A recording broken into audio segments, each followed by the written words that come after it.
Olá.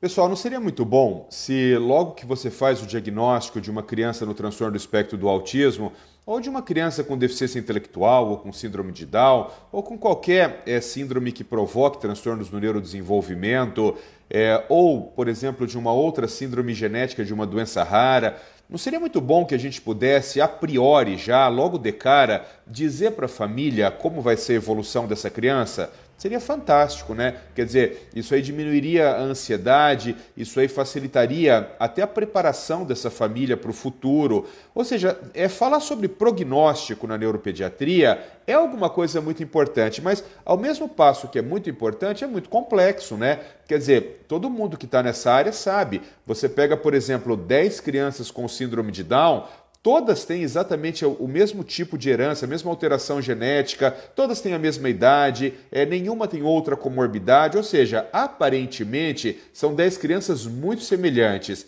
Conforme você vai observando a evolução clínica dessas crianças, você vai vendo que você vai ter 10 evoluções diferentes, né? Por quê?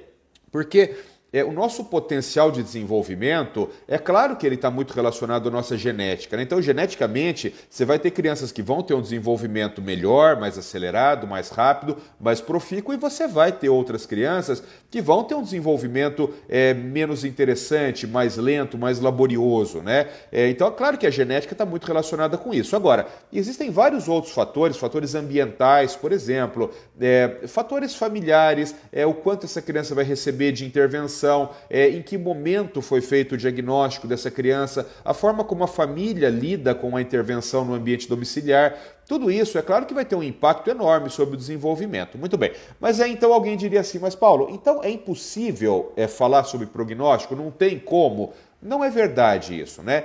Existem alguns pontos que eles podem apontar para... Ficou trocadilho, mas existem alguns pontos que eles podem apontar para um prognóstico melhor e existem alguns pontos que eles podem apontar para um prognóstico pior, né? Então, tem um ponto, que é esse que eu quero discutir nesse momento com vocês aqui, que ele é muito simples, ele é muito objetivo, mas para nós médicos que trabalhamos com neurodesenvolvimento, ele é um divisor de águas. Ele é muito importante para que a gente possa, primeiro, ter uma ideia de como será o futuro dessa criança e, segundo, ter uma ideia sobre a aprendizagem, sobre o quanto aquele cérebro é capaz de aprender, que é o desenvolvimento da compreensão da fala. Pessoal, tomem cuidado. Eu vejo muita gente dizendo assim, fala está relacionado com inteligência. Não é exatamente isso. Por que não é exatamente isso? Porque se fosse exatamente isso, todo mundo que era mudo era deficiente intelectual. A pessoa nasce sem língua, é deficiente intelectual. Então, uma coisa não tem nada a ver com a outra. Ou seja, não são as pessoas mais inteligentes que falam melhor. Isto não é verdade. Agora, são as pessoas mais inteligentes que entendem melhor o que o outro fala, isso é um fato. Então, a sua capacidade de compreender o discurso, de compreender a narrativa do outro, está intimamente relacionada à sua inteligência. Isso é muito importante. Por quê? Porque é muito comum que durante a consulta eu pergunte para a mãe assim, eu falo assim, minha querida, o seu filho entende o que a gente fala? Daí ela fala, entende, doutor Paulo, ele entende tudo, quer ver? Ó, joga esse negócio aqui no lixo, o moleque vai lá e joga no lixo. Daí ela fala assim, dá um abraço na mãe, o moleque vem e dá um abraço na mãe. Enquanto, na verdade, o menino não está entendendo nada do que você está falando. O que ela está mostrando ali para você? Que o comportamento daquele indivíduo está sob controle de pistas visuais. Então, quando ela fala assim, dá um abraço na mãe, e ela estende as duas mãos, o menino vem e dá um abraço nela. Ela fala assim, dá um beijo na mãe, e ela vai com o rosto aqui, o menino vem e coloca a boca aqui.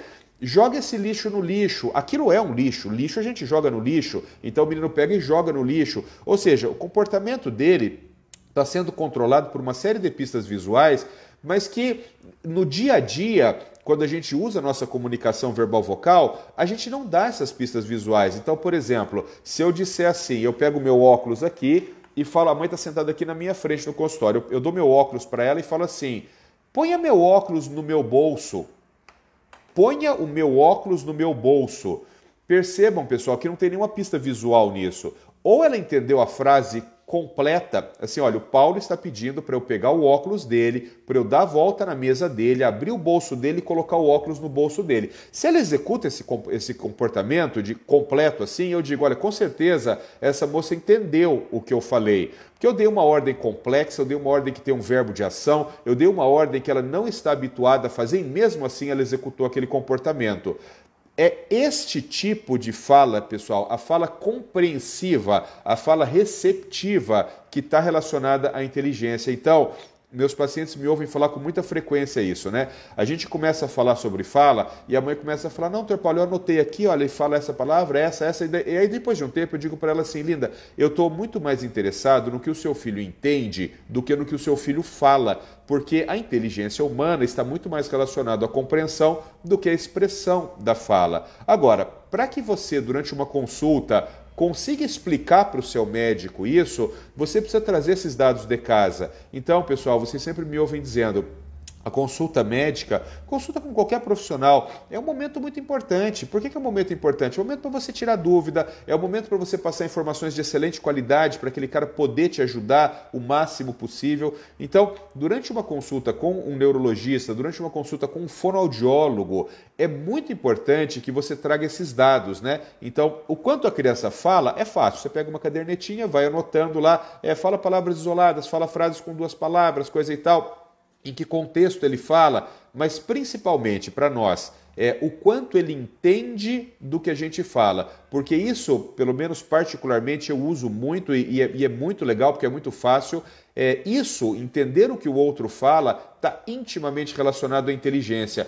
E quando está relacionado à inteligência, automaticamente você está falando de prognóstico. Porque é claro que uma criança autista com inteligência normal, o desenvolvimento, o potencial de desenvolvimento dele é muito mais alto, muito mais rápido, os objetivos vão ser muito mais rapidamente atingidos do que uma pessoa com autismo com deficiência intelectual. Então, fala, receptiva, inteligência, prognóstico. Essa é a tríade que a gente tem que ficar na cabeça para que a gente possa ter uma ideia, pelo menos aproximada, de como vai ser o futuro daquela criança. Um abraço, fiquem com Deus.